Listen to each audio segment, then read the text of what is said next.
Merci beaucoup, mesdames et messieurs. Aujourd'hui, nous sommes le lundi 19 janvier 2026.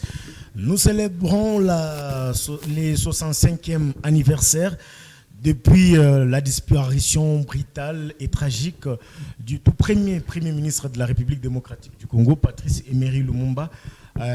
Au vrai sens, la date de sa mort, la date d'anniversaire, c'est plutôt les 17. Et comme ça s'est coïncidé un certain samedi, alors le Code du travail congolais ne prévoit pas les activités la journée du samedi. Alors le gouvernement congolais a jugé bon de ramener cette journée en ce lundi 19 janvier 2026. Alors, que retenir de cet illustre disparu, ces grands personnages politiques de la RDC? Comme vous le savez mieux que moi, le 16 janvier, c'était aussi la date commémorative pour la disparition également tragique de l'ancien chef de l'État congolais, Mouzé Laurent Désiré Kabila. Avec le président Joseph Chungu, qui est avec moi sur ce plateau, nous allons un peu parler des façons ramassées par rapport à ces deux héros nationaux de la République démocratique du Congo. Merci d'avoir accepté notre invitation. Merci beaucoup, monsieur le journaliste. Oui, comment vous avez trouvé d'abord le parcours de Patrice Emery Lumumba et les combats qu'il a eu à mener pour l'accession à l'indépendance de la République démocratique du Congo? Merci beaucoup. C'est un homme pour moi. J'ai beaucoup retenu des valeurs. C'est un homme qui m'a beaucoup inspiré, déterminé. Un homme qui s'est oublié. Tout d'abord, il voyait l'intérêt du peuple congolais. Un homme qui n'avait pas peur. Un homme qui a incarné en lui des valeurs et de combattre les anti-valeurs. Voilà un peu ce qui me fait très mal. Pendant qu'on avait besoin de cet homme, on nous a arraché vite. Vraiment, vous avez parlé de la valeur. Lumumba a incarné une valeur républicaine qui n'est pas des moindres, alors qu'il avait sacrifié tout ce qu'il pouvait bénéficier comme intérêt au profit de l'intérêt général du pays. Mais ce qui est triste, il a été sacrifié par certains Congolais qui étaient des mèches avec les colonisateurs. Comment vous trouvez ces comportements congolais, même au jour d'aujourd'hui? Nous sommes en train de déplorer les mêmes comportements, ces Congolais-là, qui ne parviennent pas toujours à comprendre la souveraineté, c'est quoi, être indépendant, c'est quoi. Merci beaucoup, monsieur le journaliste. Moi, je pense que si on peut parler des Congolais, ce sont des Congolais conscients. Les Congolais qui savent bien défendre les intérêts de leur pays et de leurs frères et sœurs. Défendre aussi les intérêts des Africains. C'est ça, être un vrai Congolais ou un vrai Africain. Mais aujourd'hui, nous sommes en train de parler de Lumumba, qui n'est plus là. Et c'est toujours nous-mêmes, en tant que Congolais, nous avons accepté qu'on puisse sacrifier notre frère, sacrifier notre sang pour les intérêts égoïstes. Et aujourd'hui, nous avons de vide. De vide, malgré on peut parler que nous avons d'autres Lumumba, oui, mais Lumumba original n'est plus là. Vraiment. N'est plus là. Et c'est le même problème aujourd'hui.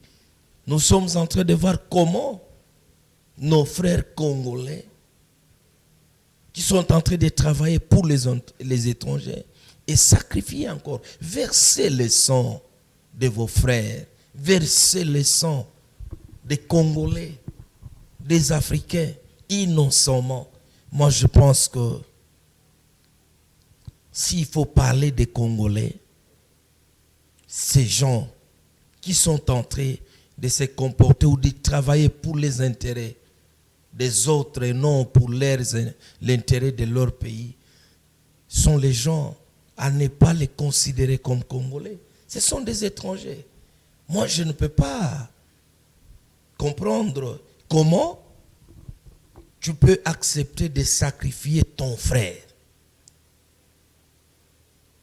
et marcher, manger ensemble avec un étranger, celui qui est en train de continuer à tuer, à violer, à vous voler, même vos minéraux, vos richesses. Et il vous dicte. Moi, je pense que nous devons aussi regarder un peu derrière, prendre quelque chose de valeur de cet homme de Lumumba.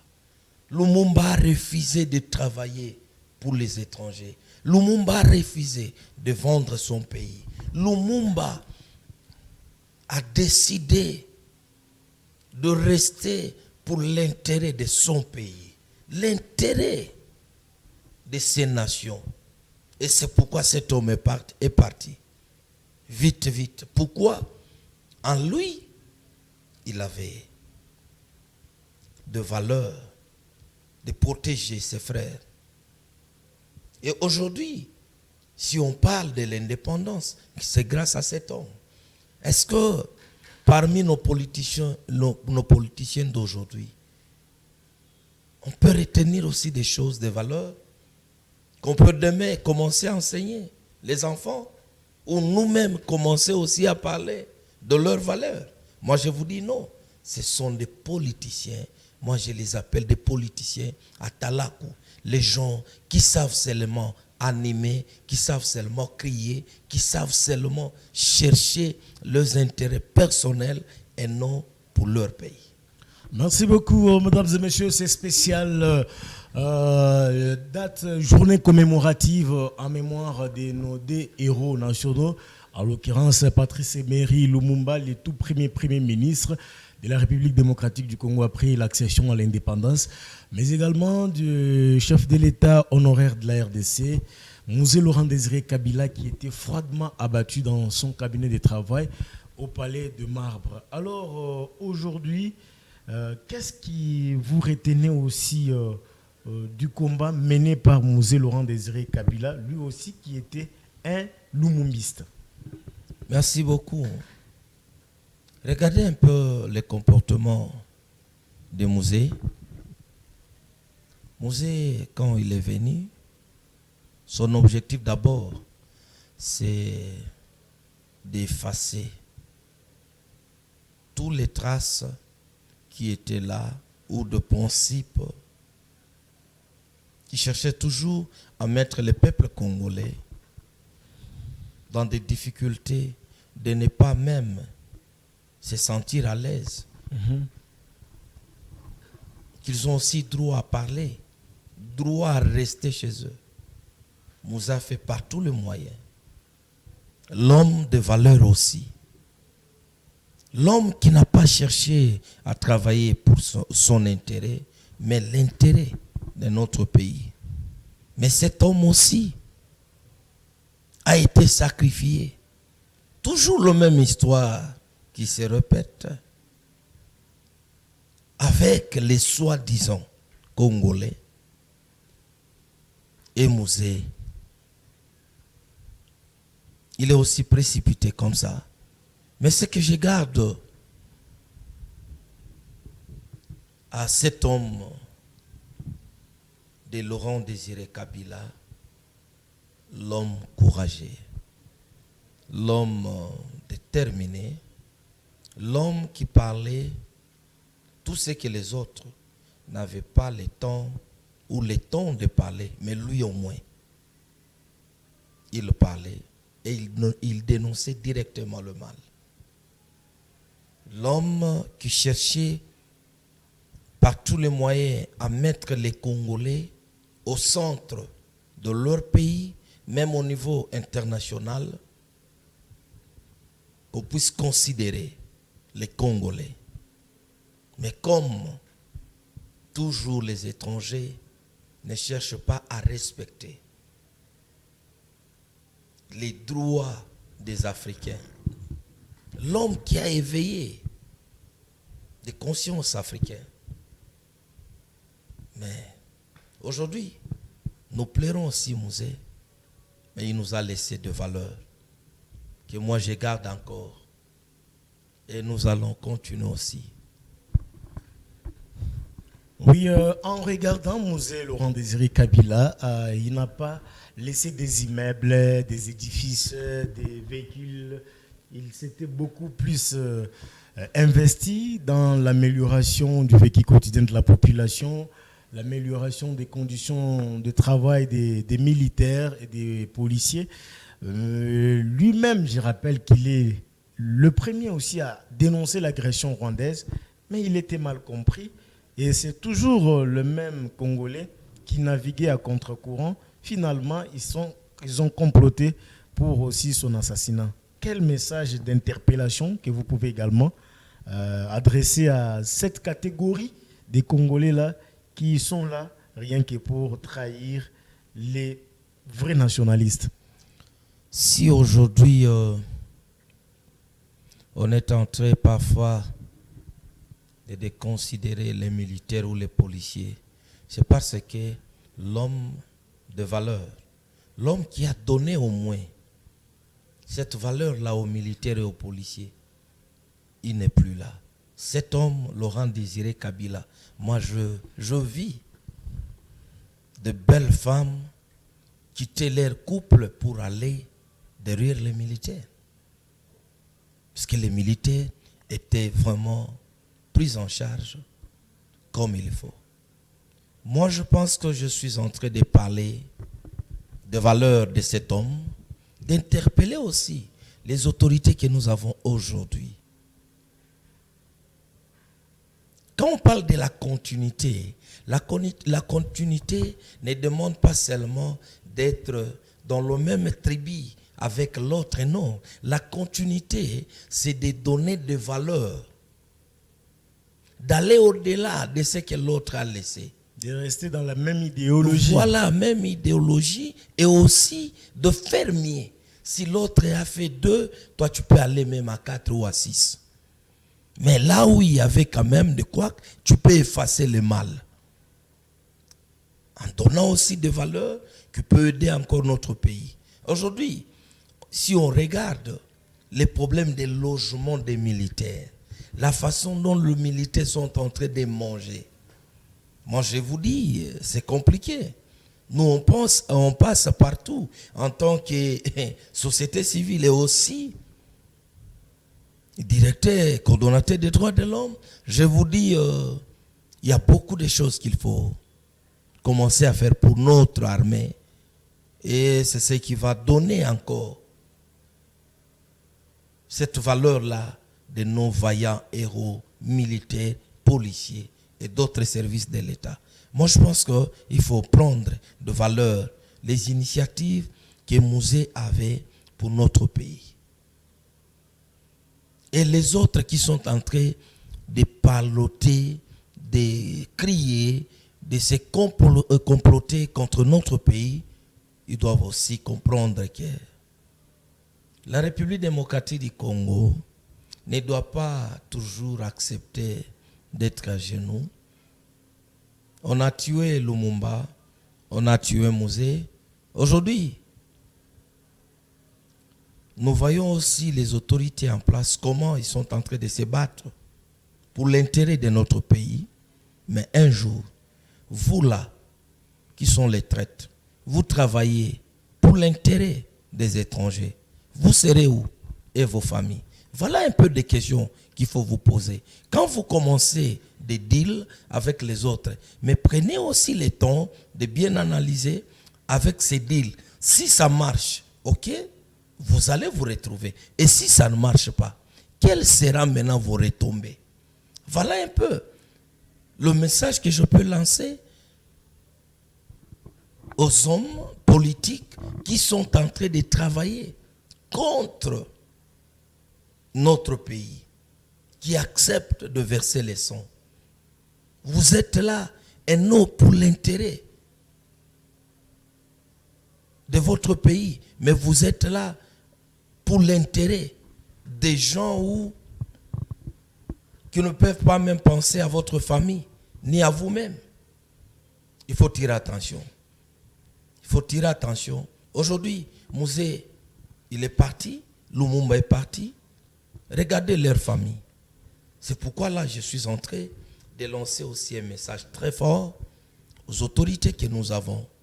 On ne peut pas commencer seulement et continuer à commencer à se rappeler, oh non, voilà, les 16, c'est Musée, les 17, c'est Lumumba. Non, vous devez aussi regarder les familles de nos héros.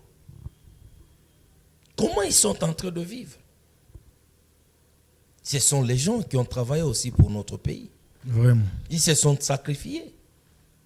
On ne peut pas seulement faire des discours, mais on doit aussi penser à leur famille. Aujourd'hui, je suis en train de voir les enfants de Lumumba, les enfants de Musée. Les autres sont en train de crier tout haut. Ils sont en insécurité. Mais le gouvernement est là. Quelles sont les stratégies, des mesures que le gouvernement peut mettre en place pour sécuriser ces familles? Donner aussi les moyens. Moi, je pense que c'est à ce moment-là que nous pouvons bien commencer à nous rappeler à nos héros avec cet amour que nous avons vis-à-vis de ces hommes et aussi à leur famille. Merci beaucoup, Monsieur Joseph Chungou. Je rappelle que vous êtes directeur coordonnateur des droits de l'homme, membre de la société civile. Alors, actuellement, quel est le message que vous pouvez aussi lancer en guise de conclusion à tous ces Congolais-là qui n'ont pas bien connu ce qui recherchait réellement Patrice Emery Lumumba et même Laurent Désiré Kabila, qui estime qu'aujourd'hui, comploter contre sa patrie est une bonne chose, question de gagner le lucre, ainsi de suite, faire des voyages et consorts, mais trahir au moins son pays pour ses propres intérêts. Merci beaucoup, monsieur le journaliste. Le message que moi je peux lancer aujourd'hui au peuple congolais, nous devons nous mettre tous ensemble pour défendre notre pays, la République démocratique du Congo. Défendre notre Afrique. Afrique, mettons-nous debout. Soyons unis. Mettons nos intérêts personnels, tribalisme ou quoi, à côté. Restons d'abord au centre de regarder comment aujourd'hui nous sommes en train de pleurer chaque jour. Monsieur le journaliste, ici, on est en train de présenter avec vous l'émission. On est à l'aise, on est calme. Mais moi, je vous dis, à ce moment, à l'Est, il y a les gens, des familles, qui sont en train de pleurer à chaque minute, à chaque seconde. Peuple congolais, vous les politiciens, est-ce que vous ne pouvez pas regarder d'abord les intérêts de vos frères, les intérêts du peuple congolais, de laisser d'abord nos intérêts égoïstes, de laisser d'abord cette manipulation étrangère-là. Rentrons à nous-mêmes. Demain, vous allez encore laisser quoi pour ceux-là qui vont venir? Vraiment. Vous allez laisser quelle leçon? Moi, je pense qu'il est grand temps. Il est grand temps. Et je demande au peuple congolais la force d'un homme. Ce n'est pas de trahir, mais c'est d'être unis, c'est dans le pardon et dans l'amour. C'est avec ça nous allons vaincre et avec ça nous allons construire notre beau pays, la République démocratique du Congo. et l'Afrique sera aussi debout. Merci beaucoup. Ça n'est fini avec cette intervention spéciale dédiée à nos deux héros nationaux, en l'occurrence Patrice Emery Lumumba, ancien premier ministre de la RDC, ainsi que Mosé Laurent Désiré Kabila, le président honoraire de la RDC. Merci à vous, mesdames et messieurs, d'avoir suivi cette intervention spéciale. On se retrouve très prochainement pour les émissions spécialisées des discours au peuple. Bye et à la prochaine.